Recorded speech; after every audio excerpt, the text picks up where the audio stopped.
Thank you for joining us during the moment of silence in honor of Mr. George Floyd.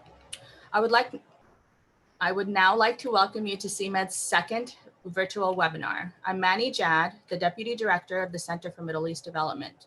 We will begin shortly, but first I wanted to share a few notes with you. While you can see our panelists, we cannot see or hear you. If you are joining us using Zoom, please note the chat box at the bottom of the screen. We will share announcements during the talk with you there. If you have questions for our speaker, please type them in the Q&A box and also add your name, your country, and/or affiliation before you ask the question. Keep your question concise so that we can answer as many questions as possible during the Q&A. Since the talk will be recorded, your name, country, and/or affiliation will be announced. Only the CMED team will be able to see your questions. In some rare cases, we will answer your question in writing in the Q&A box. If you're joining us on YouTube, you will not be able to ask a question because comments will be disabled. We are recording the entire presentation today, and the recording will be available after the event on the CMED webpage, YouTube page, and Facebook page. We hope that you enjoy today's very timely talk.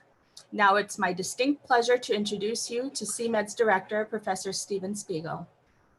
Thank you, Manny.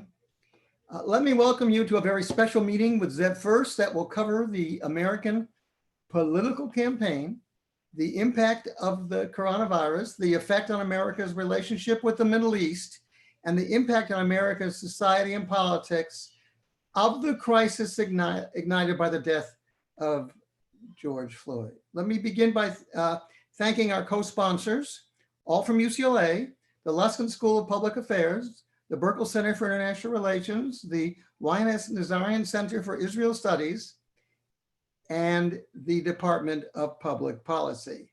And we are so delighted that so many of you have chosen to join us. Our speaker today, Zev Furst, is a very special, internationally renowned corporate and political strategist who has advised numerous world leaders, chief executives, and some of the world's most successful corporations. And these are just a small number of his experiences and activities. It is no wonder that he can deal with several current crises and issues simultaneously. Ladies and gentlemen, Zev Furst. Thank you, Steve. Before I begin, I want to caution everyone, and frankly caution myself, that we're witnessing an unprecedented and unimaginable series of profoundly critical, challenging, and dangerous events, from the murder of George Flynn to the COVID-19 pandemic and the deep economic recession. Engaging or participating in a session whose objective is to offer a realistic or honest analysis of the state of the US presidential campaign or predicting its outcome is, in my opinion, a fool's game under normal circumstances, all the more so today. So with this in mind, let's begin. And I admit at the outset that I am a congenital political fool. I'm sure many of you are aware of the famous quote of Tip O'Neill, that all politics is local.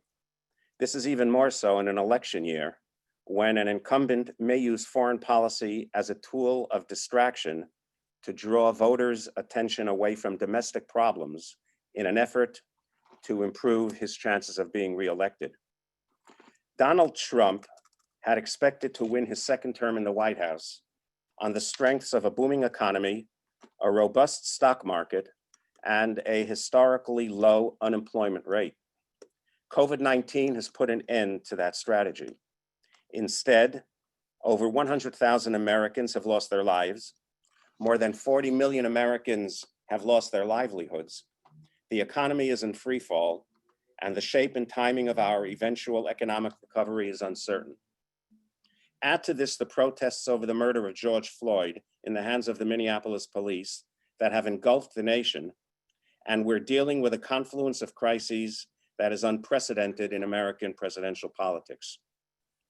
As a result, the election on November 3rd will serve not only as a referendum on President Trump's record of managing COVID-19 or an expression of public confidence in his ability to get the economy growing again. It will also serve as broad judgment of his ability as president and as a human being to bring this divided nation back together and set it on course toward a spiritual recovery.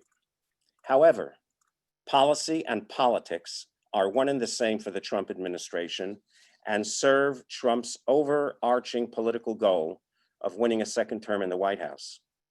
In that sense, US policy in the Middle East is just another tool that the Trump campaign is utilizing to distract the president's electoral base and make the election about anything, Israel or Iran or China or Russia, and now largely peaceful protests which Trump portrays as domestic acts of terror, except what it is really about. What this election is really about is Trump's management of coronavirus and the ensuing economic collapse, as well as his deafness to the racial and socioeconomic disparities that have been amplified not only by COVID-19, but by his inability or refusal to acknowledge the deep pain of the African-American community and the endemic and historic racism that's deeply embedded in segments of the white community. This strategy doesn't strike me as very effective. Trump's base of largely white, working class, conservative, rural voters and evangelical Christians, already narrow in 2016, has shrunk even further as a larger portion of women and suburban voters abandoned the Republican Party in the 2018 midterms. Additionally, recent polling has shown that voters over 65 are beginning to turn away from Trump over his management of the coronavirus pandemic. Finally, Trump's response to the murder of George Floyd and subsequent protests is further harming his re-election chances by making voters more likely to support his Democratic opponent, Joe Biden, something that I'll be discussing at a later point. So let me begin first with Trump, the evangelical community, and Israel. Let's begin with the role Israel is playing in this year's presidential election. It would be a mistake to think that the Trump administration's pro-Israeli policies, from moving the US Embassy to Jerusalem, leaving the Iran deal, and recognizing Israel's annexation of the Golan Heights, were devised in an effort to increase Trump's share of the American Jewish vote. I have always believed that it would be a catastrophic event. It would take a catastrophic event for a Republican nominee to get more than 30 or 35% of the Jewish vote. In fact, polling of American Jews has consistently shown that the majority oppose these measures. The one exception is the Orthodox Jewish community, whose members overwhelmingly support Trump. However, their numbers are too small to make any sort of electoral difference in the presidential campaign. So rather, in my opinion, the ultimate target group for these policies are evangelical Christians in the United States. As many of you know, the state of Israel, Israeli control of Jerusalem and the West Bank, hold deep religious meaning for the evangelical Christian community in the United States. As the US grows more racially and ethnically diverse, as well as less religious, it is white evangelicals in particular who have emerged as a major building block of the Republican coalition. 26% of voters self-identified as white evangelical Christians in 2016. Of those, 81% voted for Trump, according to Pew Research. The 2016 National Election Pool Exit Survey estimated that white evangelicals made up 46% of Trump's coalition, compared to just 9% of Clinton's. Simply put, if President Trump does not maintain and even increase his support with this group, he will be just another American looking for a new job come January 2021. To appreciate just how much electoral influence evangelicals have, keep in mind their significant share in swing states like North Carolina, where they represent 38% of the electorate, Michigan, where they represent 28%, and Wisconsin, where they represent 27%. In a Pew Research survey carried out in February 2020, On the eve of the COVID-19 outbreak, 81% of evangelicals said that Trump fights for their cause. 76% of evangelicals said they agree with him on most issues, and 66% said that the Trump administration has helped their interests. And they have a good reason to think that way. Since his election, Trump has appointed 2 conservative Supreme Court justices and named more judges, all hardline conservatives, to the appellate courts than any other president during their first 3 years in office. Considering many of the Trump appointees' relative youth, his agenda, the Trump agenda, will continue to impact our lives long after President Trump himself is gone from the White House. When it comes to foreign policy, Trump has also delivered on his campaign promises to the evangelical community by relocating the US Embassy in Israel to Jerusalem and withdrawing the US from the Iran nuclear deal. All of that was good, but perhaps not good enough.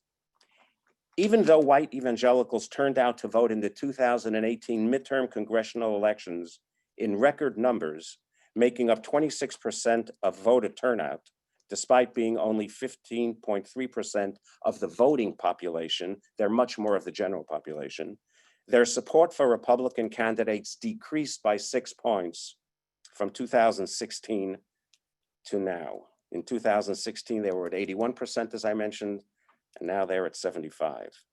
Combined with diminished support from other major religious groups, including Catholics and other Protestant groups, the midterms cost the Republican Party control of the House of Representatives and Congress.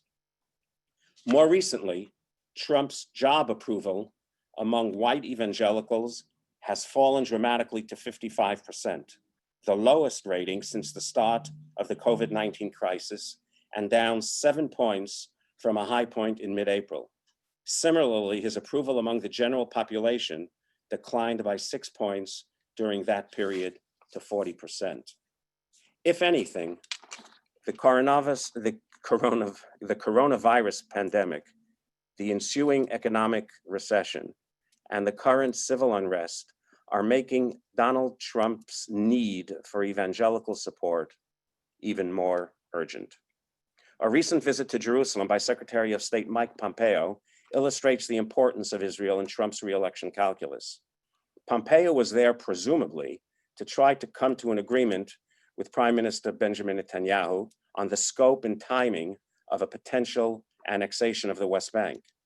In reality, Pomp's objectives also included Iran, China, which we'll discuss later, as well as an effort to burnish his own image and advance his own electoral ambitions that extend to the Senate and potentially the White House. As you recall, Trump's Mideast peace plan released in January clears the way for Israel to annex up to 30% of the West Bank. The Trump administration, however, has since made clear that the annexation must be conditioned on Israel entering into peace talks with the Palestinians and coordinated with Washington. Over the past several weeks, Trump administration officials have repeatedly communicated to the new Israeli government that the United States does not want Israel to make unilateral moves towards annexation, at least not at this time. Jared Kushner has consistently advocated for a more cautious approach that involves some sort, unknown to us right now, some sort of negotiations with the Palestinians and a certain degree of legitimacy from the Arab world. To be sure, persuading the Palestinians to return to the negotiation table, perhaps with a counter-proposal to the annexation plan, would play well with Trump's evangelical supporters and strengthen his reputation as the deal maker in chief, while temporarily stabilizing the situation on the ground, at least until after the November election. In the meantime, COVID-19 has largely disrupted the political process in Israel. Once the public health situation is fully under control, Netanyahu's agenda will likely be dominated by his corruption trial, as well as some serious decisions he will have to make to help restart the Israeli economy after its shutdown, which they are in the process of doing right now. In this situation, it becomes an open question whether Netanyahu would actually proceed with legal annexation, as we understand it, after July 1.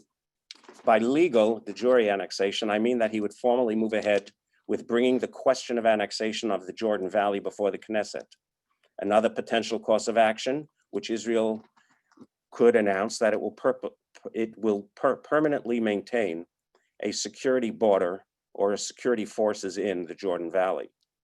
Alternatively, some believe that Netanyahu would go through with the annexation precisely in order to distract the public from the economic problems facing the country, much like Trump is doing here in the United States, as well as distracting his public from his legal problems as his trial begins.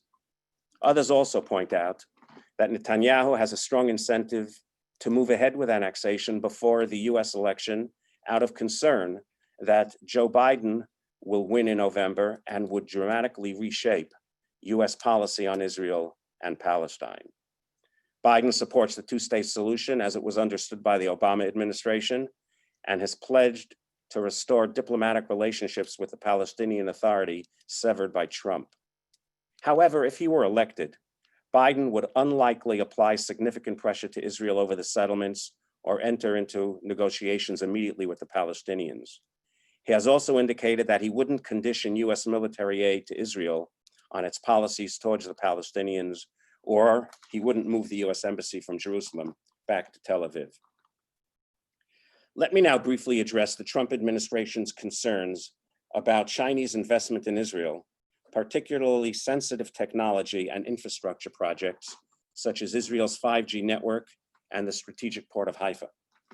China has emerged here in the United States as a rare bipartisan issue in this year's presidential politics, with both Trump and Biden and their campaigns seeking to position their candidate as the right man to take on Beijing and spending millions of dollars on ads attacking each other's record on China as overly accommodating. President Trump is also specifically blaming Beijing for the pandemic that pushed the US economy into recession. This message is resonating with nearly half of American voters, 48% of Americans, and roughly 4 in 5 Republicans, who believe that China is mostly responsible for the current state of COVID-19 because the virus originated there, according to recent polls. In contrast, 38% of all voters, 61% of Democrats, and just 10% of Republicans believe that the US's poor response to the pandemic is mainly to blame for the current state of affairs. Last year, the Trump administration threatened that intelligence sharing with Israel could be reduced if they are not given reassurances that their concerns about Chinese investment in sensitive Israeli sectors have been taken care of. This year, a Trump official said, quote, "Our concern about China doubled and tripled because of the coronavirus." If Trump is reelected, the Netanyahu government will likely continue to reevaluate Chinese participation in sensitive projects, gradually scaling down Israeli reliance on Chinese investment and technology.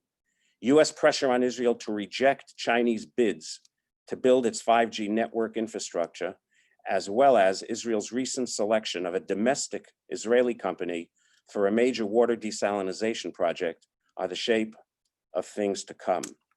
If Joe Biden becomes president, he will likely look for ways to balance existing concerns about China with the Democratic Party's globalist worldview. How far he may be willing to go to pressure Israel on the issue of China certainly remains an open question that I won't address. Iran. Long before COVID-19 became a factor in his decision-making, President Trump used the US strike that killed General Soleimani to telegraph his toughness on Iran and his readiness to stand up for Israel, which he did to the Republican Party voters who traditionally vote on national security concerns. Devastated by the coronavirus, Iran has made a series of conciliatory gestures, such as backing a pro-American prime minister in Iraq and ordering its proxy militias to cease their rocket attacks on American forces in order to avoid a direct confrontation Tehran believes could benefit Trump politically, improving his re-election chances in November. The US reciprocated by granting Iraq a 4-month waiver from American sanctions on Iran so that it could buy Iranian gas. It also reportedly allowed some frozen Iranian funds in third countries to be released to Iran. Those and similar measures, albeit viewed as strictly tactical and temporary, have somewhat lowered the pressure between the two governments distracted by COVID-19, reducing the risk of a direct conflict in the near term.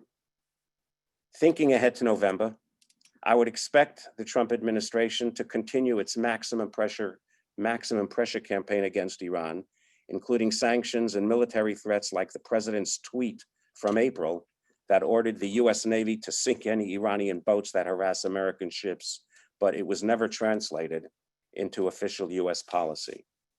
If elected president, Joe Biden has indicated that he would re-enter and expand the nuclear agreement with Iran, but only if Iran first returned to compliance with the deal's restrictions on the nuclear program.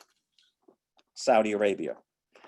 COVID-19 handed President Trump arguably his biggest diplomatic achievement in recent memory when he managed to persuade Saudi Arabia and the rest of OPEC nations to cut oil production as a way to protect the US oil industry from a historical coronavirus-driven fall in oil prices. Trump secured Saudi cooperation by putting into question the future of the American-Saudi strategic partnership and hinting at a real possibility of withdrawing the roughly 3,000 American troops currently stationed in the kingdom. When the cuts proved insufficient, the Trump administration went a step further by announcing that it would remove Patriot missiles sent last fall to protect Saudi oil facilities after a drone attack by Iran. When forced to choose between his affinity for Saudi Crown Prince Mohammed bin Salman and the demands of his Republican constituencies in oil-producing states, Trump has made a choice to protect US's energy dominance, something he views as a crowning achievement of his presidency. One real way Trump could help the oil industry is to bring the coronavirus outbreak under control so that people would feel safe traveling again. But for now, this remains in the future, as a majority of Americans are still very wary of getting on a plane or taking long distance car trips. Now let's take a brief look at where things stand 5 months ahead of the November presidential election. President Trump currently trails former Vice President Biden by close to 8 percentage points in the national popular vote at 49.9% versus 42.1%, according to Real Clear Politics polling average. This is an average. This compares with 44% that Clinton had at this time 4 years ago and 42% that Trump had at a similar point in the 2016 race. Public opinion research also shows the president is at a slight disadvantage in 5 of the 6 key swing states, Michigan, Pennsylvania, Wisconsin, Arizona, and Florida, and running head-to-head with Biden in North Carolina. A few days ago, the Fox News polls that came out show that Trump is trailing Biden by 9 points in Wisconsin, 40% to 49. He's trailing by 4 points in Arizona, 42 to 46% for Biden.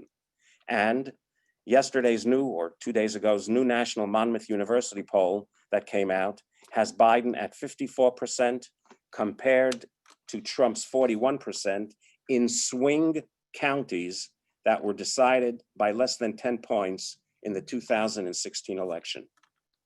Trump trails Biden in a tentative Electoral College vote tally, where his campaign can currently count on 204 electoral votes in his favor. That's a combination of solid votes, likely votes, and leaning Republican votes out of the 200 needed to win the presidency, versus Biden, who can count on 232 votes.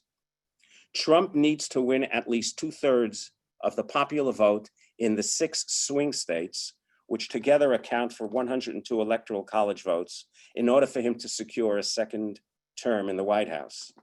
In contrast, Joe Biden needs just 40% of those votes to win the presidency. Keep in mind, however, that these swing states have suffered significant health and economic damage from COVID-19.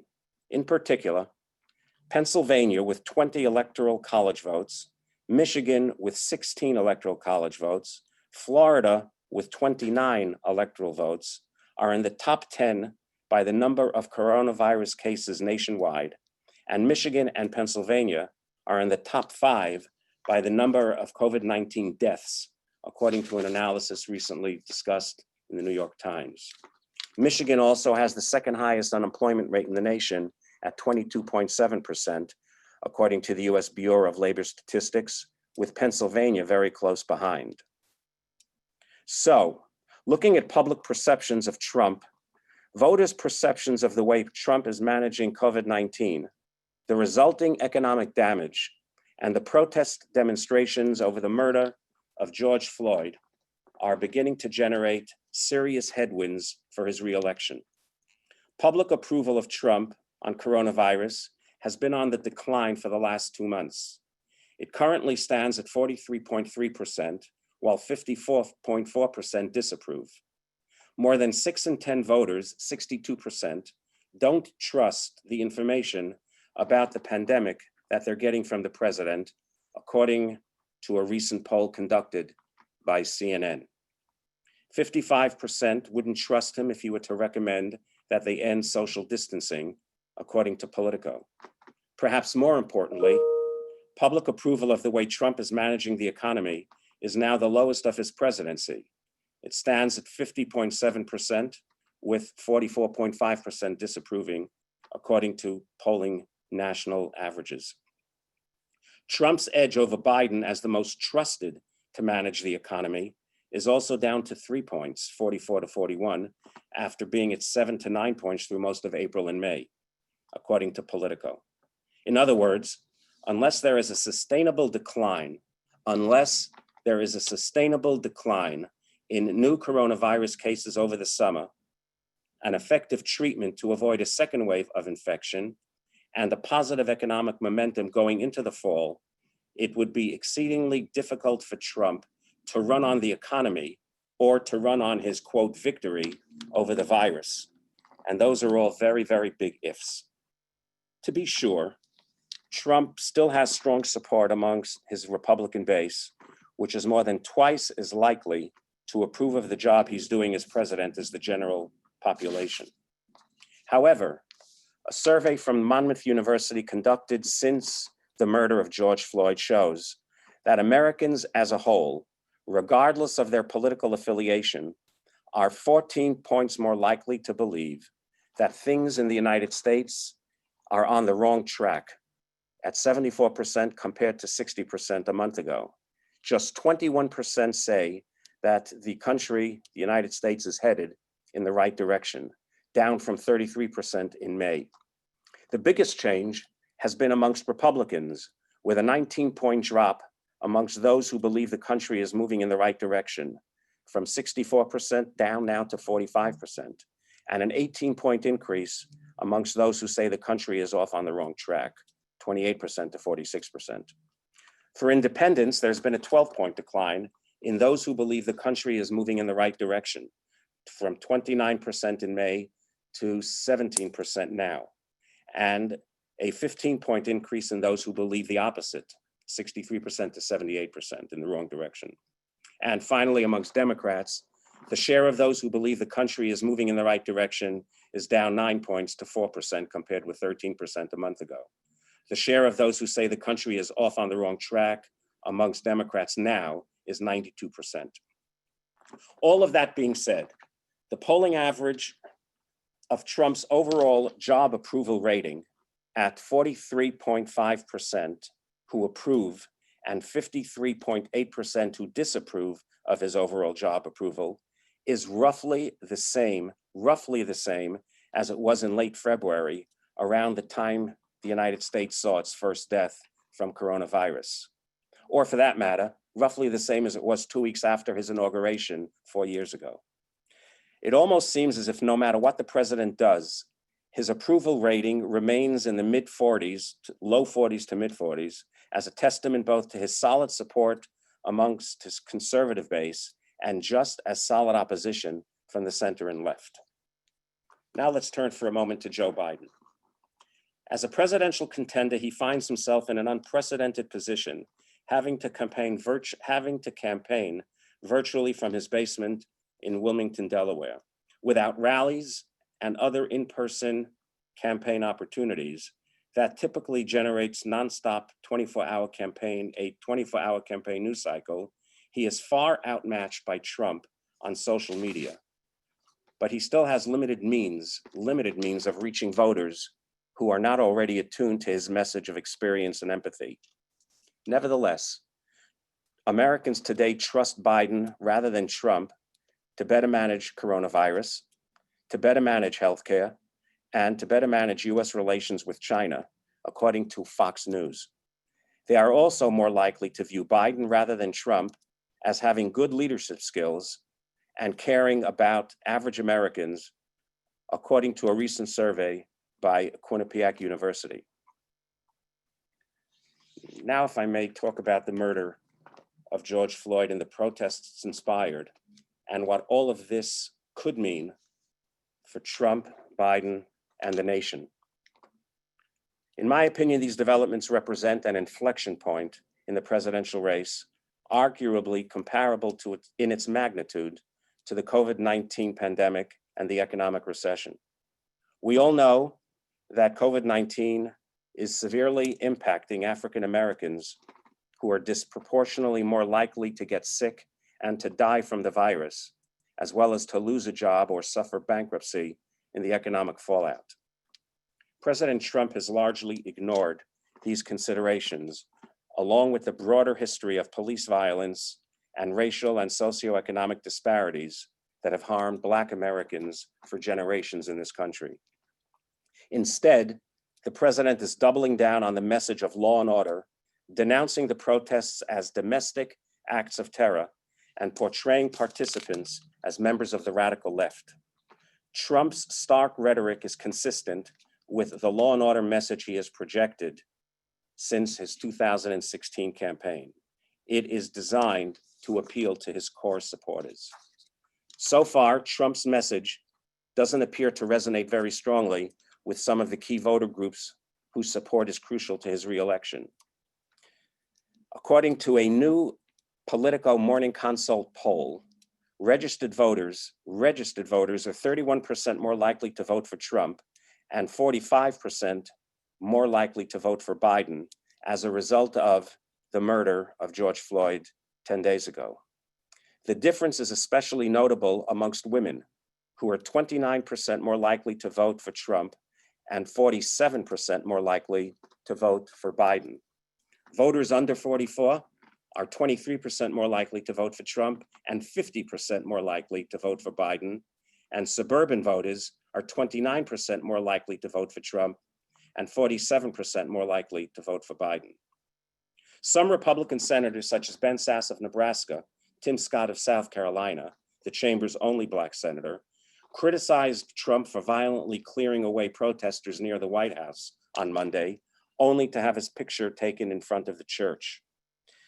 Recently, the statements and articles and op-eds by General Mattis, or former chief of the Joint Chiefs, Admiral Mike Mullen, publishing strong worded opinion pieces criticizing Trump and for his removal of peaceful demonstrators. Following that, and after facing strong internal disapproval in the Pentagon, both Secretary of Defense Mike Esper and current chairman of the Joint Chiefs, General Mark Milley, tried to walk back their initial embrace and support for Trump's treatment of the protesters this past Monday. And where is Joe Biden in all of this? For Biden, this crisis is an opportunity to project strength through empathy and take on the mantle of leader of the Democratic opposition and unifier of the nation, while offering realistic, workable solutions to the inequities driving the protests. On Tuesday this week, in his first formal speech since the coronavirus shuttered his campaign, Biden emphasized themes of empathy and unity, pledging to address economic inequality and racial injustice, but also urging the nation to come together at a moment of deep civil unrest. Earlier, Biden met with Black leaders and protesters and announced initial proposals aimed at tackling institutional racism in criminal justice and law enforcement. Today, these voters support Biden over Donald Trump by a broad margin, but are notably less enthusiastic about voting for him. 59% of Biden supporters aged 18 to 39 are enthusiastic about supporting him, compared with 74% of other Biden supporters who support him enthusiastically. As you know, Biden has pledged to select a female running mate and strongly hinted that he might serve only one term if he wins in November. In addition to being a heartbeat away from the presidency, Biden's future running mate will automatically become the Democratic Party's frontrunner for the 2024 presidential election and will find herself in an unparalleled position to define the Democratic agenda for the next decade.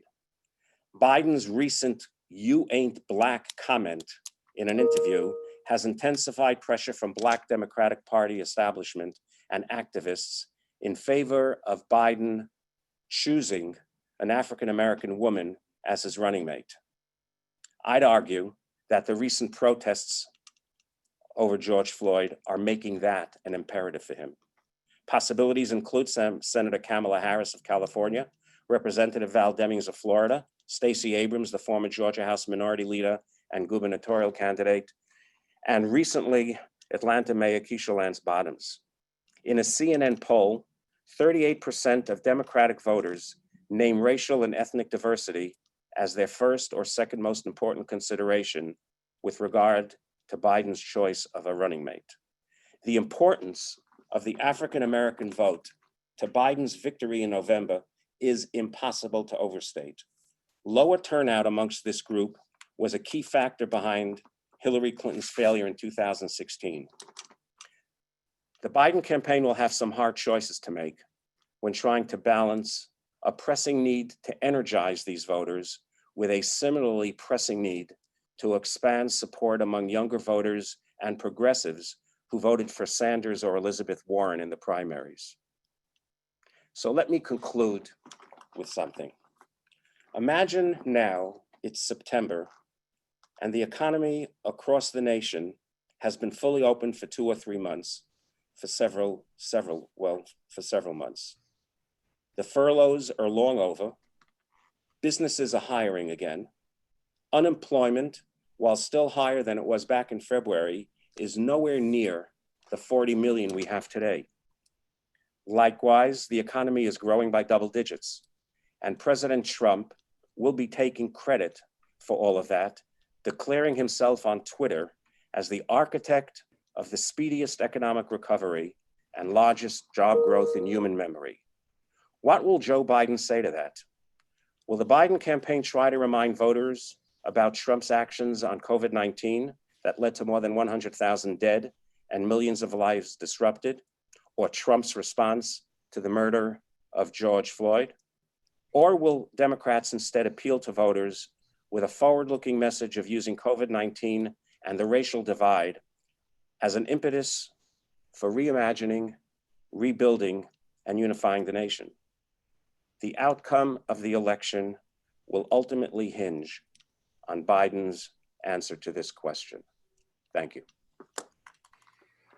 Thank you. Thank you so much for that very exciting talk. And I've had a chance to look at some of the questions coming in, and they're on a variety of topics. So prepare yourself, Zev Furst. We now enter those questions, but at the same time, I would like to provide you in our audience with some information. If you joined us late or if you've forgotten, here's how to send a question for our speaker. Click on the Q&A button if you're with us via Zoom. Unfortunately, if you're watching us through YouTube, the comments are disabled. And here is our first question. Difficult to choose, and of course, I expect many more to be coming in. We have Hoda Awad, who's a professor of political science and international relations from Egypt. And she says, in the short term, President Trump is losing his popularity due to the challenges mentioned by Zev Furst. Would this decline continue if this decline continues in the long term, given the uncertain developments of COVID-19 pandemic over the world economic system? In other words, if it continues, would we have this situation? What do you think? I think I addressed that at the towards the end of the presentation.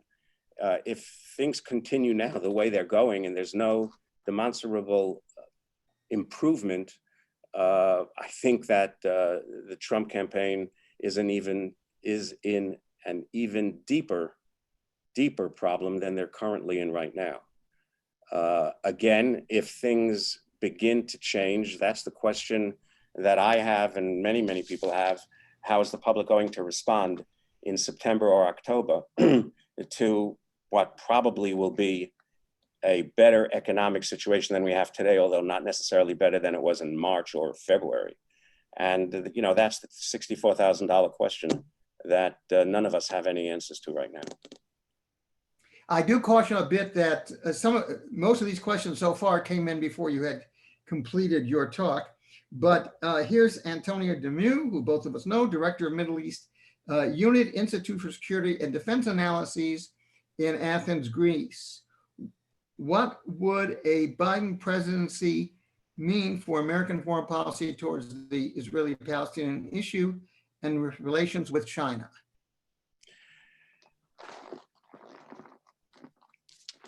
I think that there are many more eminent analysts of the bilateral U.S.-Israeli relationship that would be able to answer that better than I. I obviously begin from one point. Biden is very much a globalist, and so is the Democratic Party. And I think it would be, I don't want to use the word necessarily return to what was under Obama, because there were some mistakes, even from Biden's perspective, that were made. But I certainly would think that he would engage more directly, and he would be willing to discuss with the Israelis what Israel needs to do or should be doing in order to engage with the Palestinians, and not only to focus on a domestic political base, which the current president is doing. So I would think that there would be much more engagement between the United States and Israel. I think there would be some more tension between the United States and Israel under the current Israeli government, if it were done in the next year or year and a half, than it is now. But I don't think it's a return to some of the more difficult aspects of the bilateral relationship between Obama and Netanyahu. But this country will be far more globalist focused. It will re-engage with the Atlantic community, with Europe. It will re-engage with China as well, and not only speak negatively and create tremendous problems in the bilateral relationship between the United States and China. That's not to say that Biden disagrees with some of Trump's positions on China. I think he agrees with some of them. But there will be a lowering of the hot debate through Twitter. That will certainly happen. It's quite fascinating, but the last two questions that have come in are both the same question. And they are from Manal El-Batran, who's professor of urban planning at HBRC in Egypt, and from Greg Salkovitz. And the question is this: do you think progressives would support Harris or Demings as VP with their histories as prosecutors or police chief? Impressive how much inside the country and outside the United States people have so much knowledge of our candidates. Look, this is a challenge for Biden, but I do think that as a direct result of what is occurring right now in the United States after the murder of George Floyd, I think that the determination for progressives in the Democratic Party to ensure that Trump does not get reelected would dictate and push progressives who would, under other circumstances, either sit out the election, well, would probably sit out the election. I think it would push them to vote for Biden, notwithstanding the previous issues that Biden had with the progressive part of the party. I also think that this time, for probably the first time in many, many years, his choice of a running mate, while it normally is a 1 or 2 or 3 day story, other than 2008, but normally it's a 1 or 2 day story. Everyone focuses on the person who heads the ticket. I think this time his choice could have a profound effect on whether he ends up inside the White House. And I do think that a higher percentage of progressives in the party than one would normally think will come out and vote for him. Here's a question from Jonathan Jacoby, founding director of Israel Policy Forum and New Israel Fund and a UCLA alum. There are evangelicals who promote anti-Semitism. What are their motivations for supporting hardliners in Israel? Why has there not been more pushback from American Jews? I am not an expert in the internal politics of the American Jewish community, so I don't want to address that. I again think that the evangelical community, number one, is focused on Israel being a strong country, on a right-wing perception of what a strong country means. And I do not think that some of the questionable anti-Semitic statements that have been made by various evangelicals will in any way change how Israel, the current Israeli government, views the evangelical community, or for that matter, how the president needs the evangelical community. Here's a question from Dr. Mohammed Dulal, Associate Professor of Economics, University of Nizwa in Oman. Will it be economically beneficial for the U.S. in terms of keeping the stability of dollar value if it engages further trade war with China? Well, that's the big debate amongst economists, of which I am not. And I think most economists, irrespective of which party they support or which person they support for president, will agree that an all-out trade war with China is not in the best interests of the United States or China. Here's a question from Dan Kurtzer of Princeton University, a friend of a great number of people on this call. Are there statistics on the impact of COVID and unemployment, specifically on the evangelical communities around the country?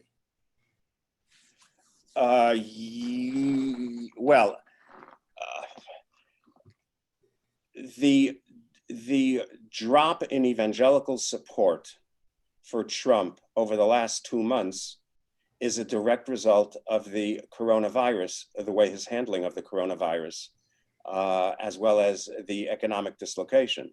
So I do think, but I don't have it handy right now, that there are specific numbers amongst evangelical voters in the six swing states of where they stand on these specific issues, but I don't have them available right now. But there's been a significant 6 or 7 or 8 point drop amongst evangelical support for Trump in the last 2 months.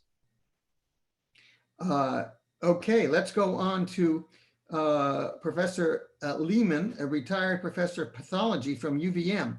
Would it assist Biden to emphasize foreign policy during his campaign? I'm sorry, can you repeat? Would it assist Biden to emphasize foreign policy during his campaign?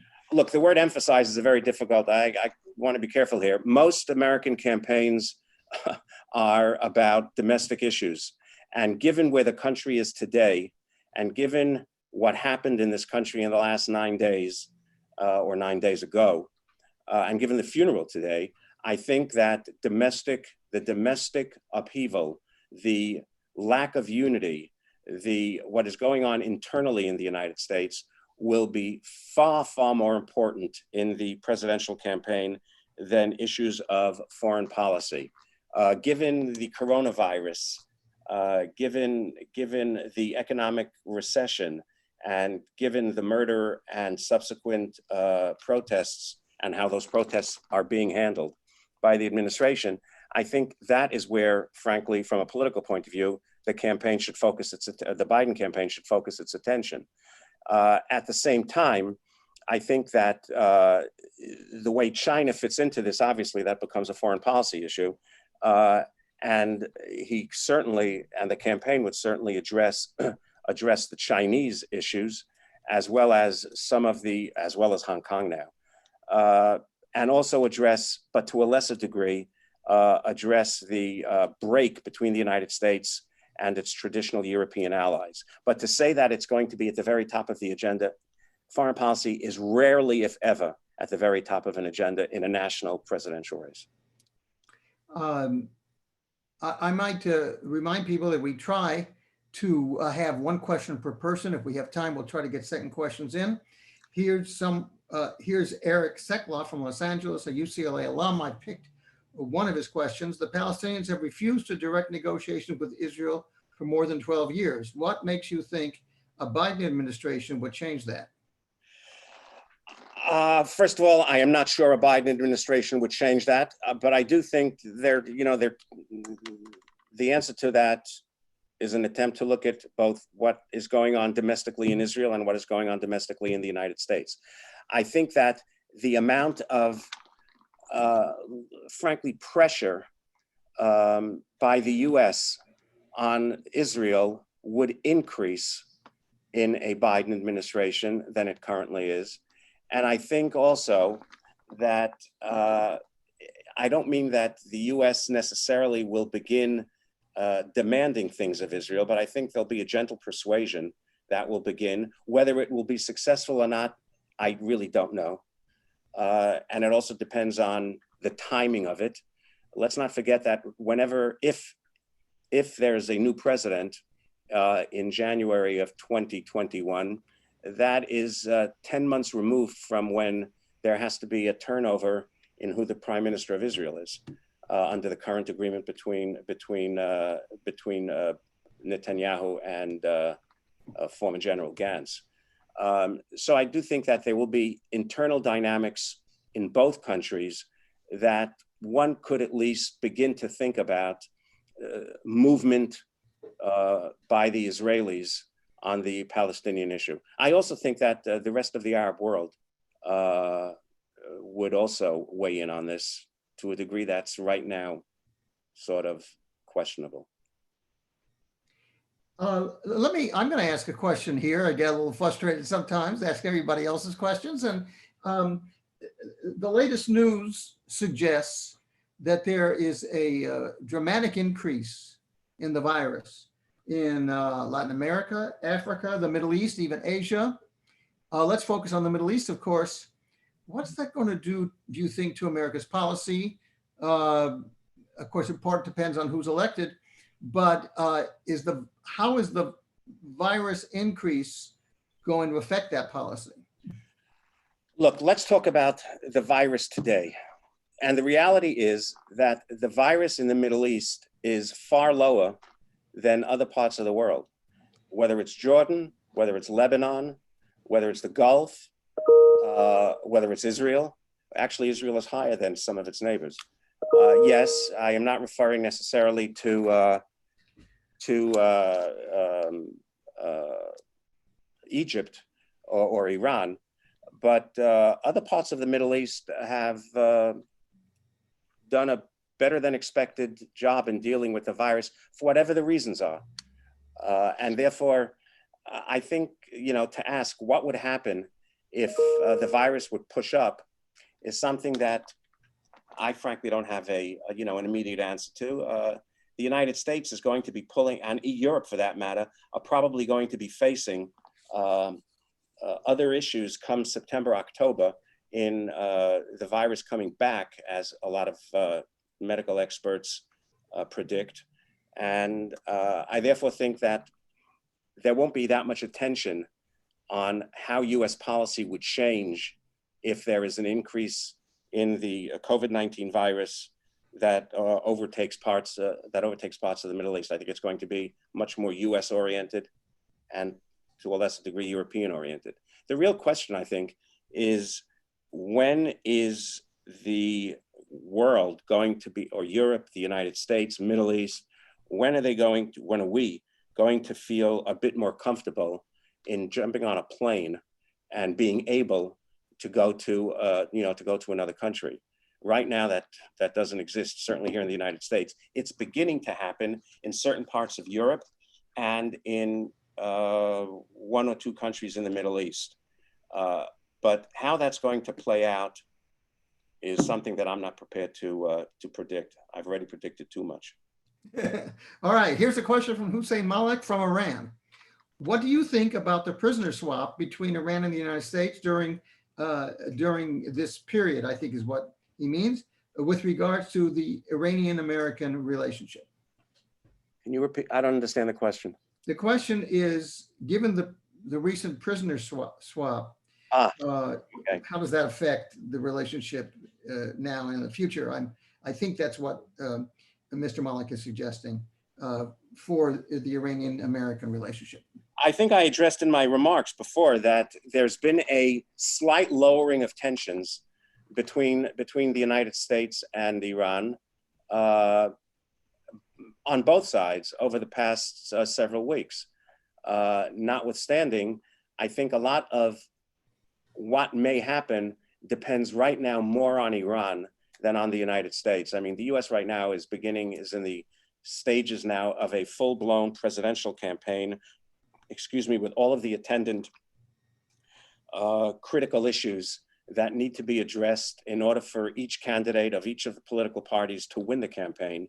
And therefore, initiating something by the US is less than if Iran decides to initiate. And if Iran continues to do things as it recently did in the cyber world and in a cyber attack on Israel and Israel's response, clearly the United States will support Israel going forward. But I don't think the at least from my limited knowledge and very limited knowledge, I don't think the United States would initiate anything in a vacuum. So to some degree, over the next several months at least, Iran, to a very large degree, will determine if it will see any US increase of tensions or decrease, depending on what it does. Here's Harold Rosenblatt, a UCLA senior scholar. Would Biden's chances be stronger if he names his cabinet as well as his VP in advance? What potential VP has the best governing experience to be able to step into the presidency if needed? I'm sure you'd love to answer that one. Now, I have conflicting views about this. On the one hand, it makes for very good theater and very good, 1 or 2 day story if he starts announcing who his cabinet will be. I don't think he would do that, other than to say that it would be an all-inclusive cabinet with Republicans in it as well as Democrats. Going to the question of his running mate, several of the candidates that are being vetted right now by Biden's team are clearly important for segments of the Democratic Party that need to come out and vote and don't necessarily have that much political experience as one would expect. But then again, we just elected a president in 2016 who had no experience, and he was elected president. So the notion, or for that matter, is he ready to be president? And from my perspective, he's not. He wasn't ready to be president, and even today, I would argue he's unfit to be president, personally. Those are my personal views. But that being said, Biden does have experience, and clearly who he chooses is going to, could very well end up being the president of the United States in a much greater possibility than ever before. So the experience issue is something that, that needs to be considered. But when you talk about experience, what's your definition of experience? Someone who's been in politics, in my view, has experience, because no one has experience to be president. When you become president, no one has ever been president who hasn't been president before. So it's a new experience. The question is whether he is politically astute, whether he or she, in this case, she, knows how to, or someone believes, we believe, that that person knows will know how to unite the country and play as large of a role to Biden as Biden played for Obama. But I think that all of the candidates that are being vetted now, there's some that are better than others in my view, but that's a personal view. Even though they may not be known as well as one would expect. I mean, how many people knew who Congresswoman Val Demings is several months ago? Yet she clearly, and others are clearly serious candidates that are being vetted by the president. Now, I would argue that it would be far better for him to have an African-American woman running as his running mate than I would have said 2 months ago or a month ago. But given what is happening, not what has happened, but what is happening right now in the United States, I think that going or picking an African-American woman as his running mate would be a very, very strong statement. And I therefore think that whether it's Kamala Harris or whether it's Val Demings or whether it's Bottoms of Atlanta, the ones that we showed before, they are strong candidates who I think are being seriously considered right now by Biden. We're trying to get away from someone asking two questions, but I'm intrigued with the following one. It's from Antonio Demu again from Greece. How can Biden make some kind of appeal to evangelical voters who are disappointed by Trump to expand his electoral lead and take the White House? I don't think he needs to have a separate, nor should he have a separate appeal to evangelical voters. I think that what he is doing this week is very important. He is engaging directly with the church in its broadest way. And he is someone who, when you compare him to the president right now, clearly should be able to engage directly with those evangelicals who are either disgusted or are leaving Trump. Look, there are a number of them, clearly, but Biden cannot just direct a campaign at going after the 5 or 6 or 7 or 8% of evangelical voters. He is an empathetic guy. That is one of his strengths, in contradistinction to the current president. And I think he should use that, and he is using that. I think that while sometimes he trips himself up when he speaks, I think that over the last week, he has been far more disciplined and, in my opinion, taking advantage of the not only mistakes, but of the disgraceful response of the current White House to the murder of George Floyd. And I think he will be able to develop that even with certain evangelicals in certain key states.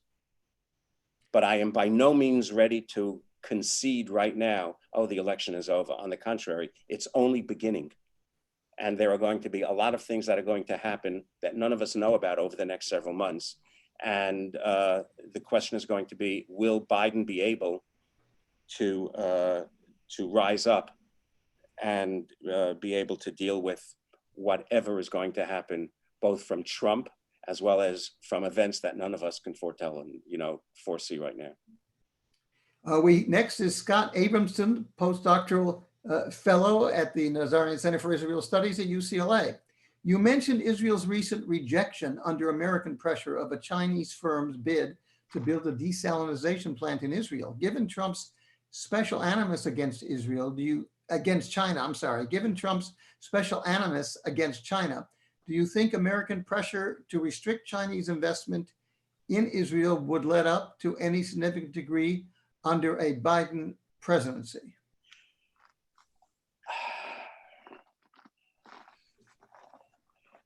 I don't know the answer to that. However, the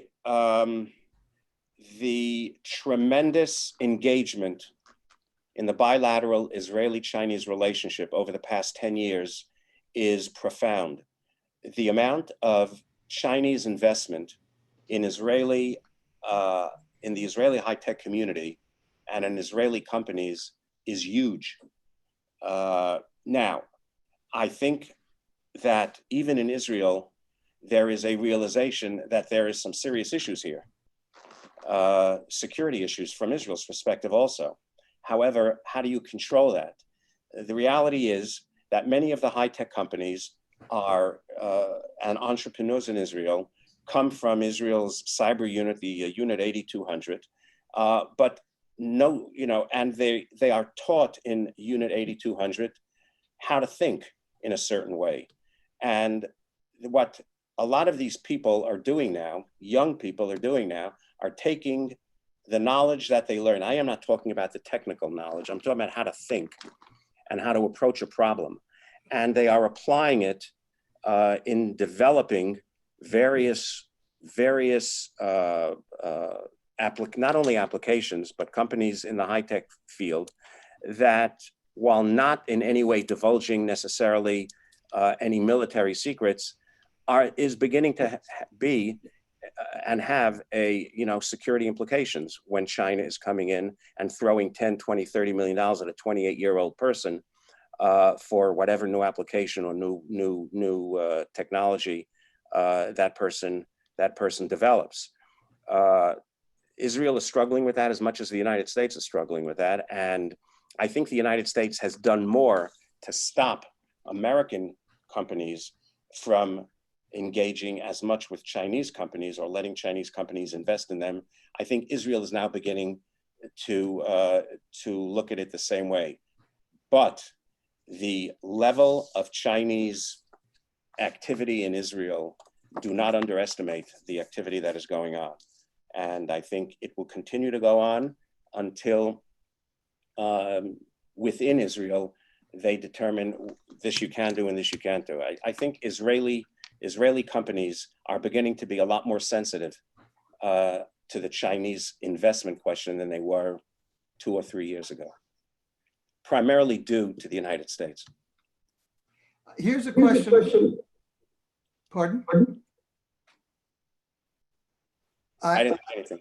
I don't know who's asking a question, but I'm going to give you Peggy McKerney's question from UCLA, a good friend of the center. Is it possible that the Trump appointments to the Supreme Court and U.S. appellate courts will work to delegitimize the court system in the eyes of the majority of U.S. citizens, given that the ideological convictions of these jurists are far from majority public opinion on such issues as abortion, gerrymandering, and dark money in political campaigns? Look,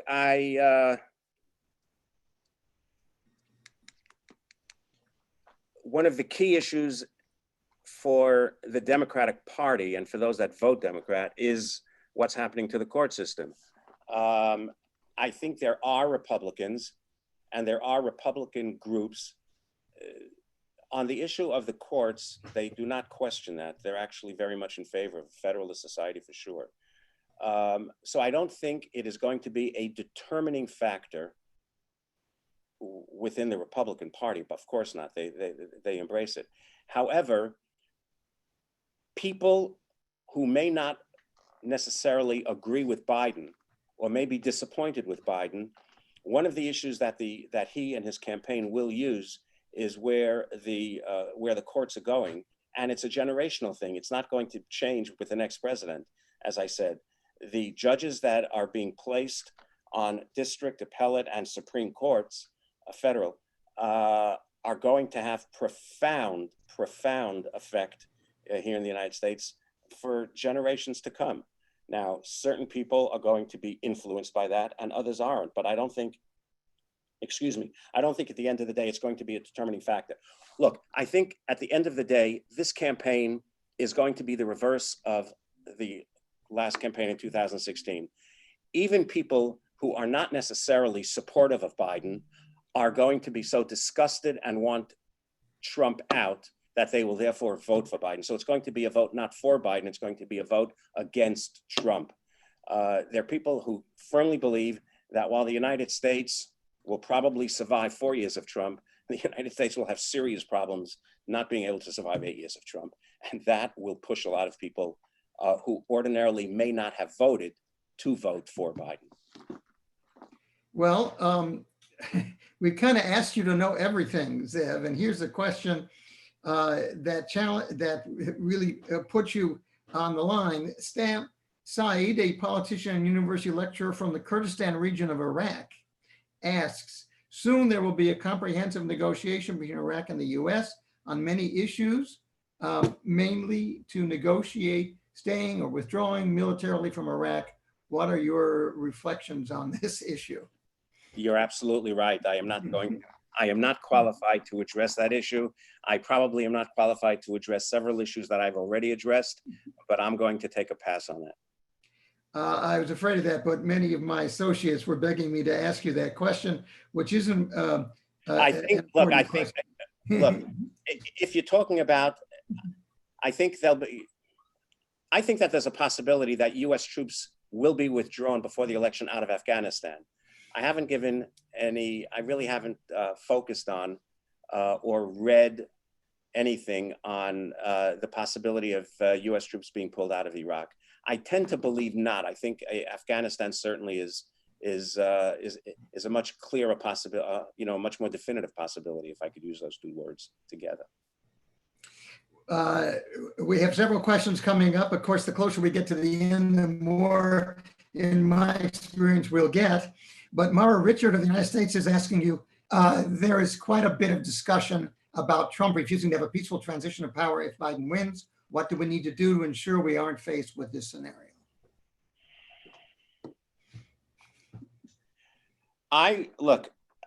Yes, it's a question that comes up.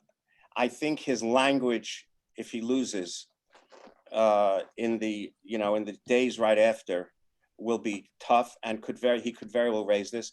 But I would like to believe, and I do believe, that most of the Republican Party will not let that happen. Even those Republicans who today, and the party today is Trump's party, it's not the Republican Party. Even those Republicans today, should he or when he loses, you will see most of them run away from him so quickly that they will try to try to push everybody to forget how much they have supported and endorsed and allowed him to do what he's doing now. So I do not believe that that will be a very, very serious issue post-election, no matter what he says 24, 48, or 72 hours after. I think the Republican Party establishment will not let that happen. I would like to think that. Maybe I'm a dreamer, but I would certainly hope that that's the case. Okay. I think that Trump. One second. I think that Trump himself will do everything to throw cold water on that and to delegitimize a Biden victory. I have little doubt about it, but I don't think that that will become a widely held view by the Republican political establishment. It could very well be a widely held view by Trump's hardcore supporters, but I don't think that that it would happen. Look just what's been going on in the last week here in the United States. Did you ever think that a former Secretary of Defense, several former chairmen of the Joint Chiefs, the current Secretary of Defense, belatedly, but nevertheless, would publicly say what they're saying about how Trump is, is a threat to the Constitution of the United States? Someone that Trump picked himself 3 years ago to be his Secretary of Defense, who he said was such a great general. So I think that, and that's only in the Pentagon. So I don't believe that there could be a serious political disruption in the event of a Biden victory. So we have another question from Hussein Malik from Iran, and he'll be followed by a question from Morocco. And Mr. Malik says, if I might ask another question, Iran, according to President Trump, working closely with Democrats against him, do you think there will be a chance for Iran and Trump to come to any terms before the election? I frankly don't believe that that's possible with Trump. And I think because of current US policy versus with Iran, where both Pompeo is a very, very important player in that, and his views on Iran are very, very tough. I do not believe that there will be any sort of rapprochement other than a lowering of tension between the United States and Iran before the election, or by Trump, frankly. No, I don't believe that. And I think, let's leave it at that. From an American, it's astonishing how many people abroad, how much people abroad have of the details of what's going on in the United States today. Here's Husseini Mohammed Tajuddin, the Office of International Law in Morocco. And he says the general attorney in Minnesota declared yesterday that the charge was upgraded to second-degree murder and that the other 3 policemen were charged in death of George Floyd. Is it a turning point for democracy and human rights in the United States? What will be the impact of this new evolution on the U.S. policy in the I think I messed this up. What will the impact of this new evolution on the U.S. policy in the Middle East region be? Look, I think something very transformative is currently happening, but I've also said that in the past on several occasions, so I want to be careful. But I think the one new thing now in the protests that I see and that we're all seeing and witnessing is the protests are not solely within the African-American community that have been the recipients of police murder for many, many years in very, very different states throughout the United States. You see in the streets, peacefully, you see in the streets a very, very diverse community of white, black, brown, even Asian, who are in the streets. And I think that's the positive, the one positive that one could point to in being somewhat more optimistic about where this is going as far as the development here in the United States in its relationship to its own communities inside the United States. But I am hesitant to make a bold statement that, oh, things are going to be different, the US is changing. We have to wait and see how, whether this could be sustained. I think what is happening right now is something that gives me a very significant degree of optimism on what's happening here in the United States for the better. And I think it cuts across all different communities, people who support Trump, people who don't support Trump, people who are Republicans, Democrats, socialists, arch conservatives. The degree of disgust at the reprehensible murder of George Floyd in Minneapolis a week and a half ago, it cuts across all segments of the community. And I think that Trump is taking a very big risk in thinking that he could have 90% of America forget what happened and focus on law and order and picking up upside down, I might add, a Bible and having a photo op in front of a church. Lori Holzberg wants to know, do you see any Republican leaders pulling away from Trump, which would pull predilection away from Trump, as she puts it? Well, there have been, not yet, while there have been statements by various senators expressing disgust and even some criticism, veiled criticism of Trump pushing back peaceful protesters on Monday in order that he could walk, quote, peacefully to a church. I still don't see the Republican establishment at this time moving away from him. I think it's going to take a bit more time if indeed that happens. So I would not build Biden's campaign on a campaign that focuses on trying to bring some of the Republican establishment people away from Trump.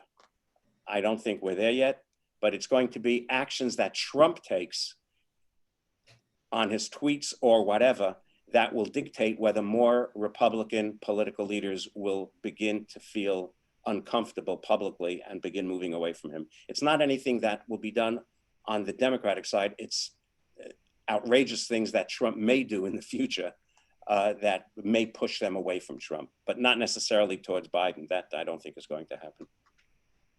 I have an intriguing question that has been heard at other places from Eric Selkoff again. Is Michelle Obama a possible VP candidate? No. Okay, so let me just ask the last question here, and that is— 1 second, as I said no right away, I also want you to say, just to put everything on the table and to demonstrate that I'm an honest guy, I also responded on November 7th, 2016, there's not a chance that Trump could get elected. All right. No, the last question is, as we've had this discussion on so many issues and so many questions dealing with this problem or that problem, does all of this really change the United States? If you're a foreign country, have many foreign countries represented. If you look at the Middle East, if you're from the Middle East or from Europe, after the election and whoever wins moves in his direction, is it going to make any difference in the next 4 years? And is the United States going to be a different country at all? As many people seem to think, weaker, stronger. Most people think weaker. What's happening? Look, I think there are a lot of differences between a continued presidency of Trump versus a President Biden. But I think from a foreign policy perspective, of course, that is one area that there will be a profound change from an internal nationalistic view to a globalist view. The traditional Democrat view of globalism is very much alive and well amongst both progressives as well as traditionalists and moderates in the Democratic Party. And if there's one issue, in addition to empathy, but if there's one issue that will be starkly different on a January 20th, 2021, if Biden is president, it's the whole globalist view. I mean, he's going to try to return to America's traditional role as leader of the free world. Whether there is permanent damage to that goal is something that should be asked, not whether it's going to, he will try to do it, because he will try to do that.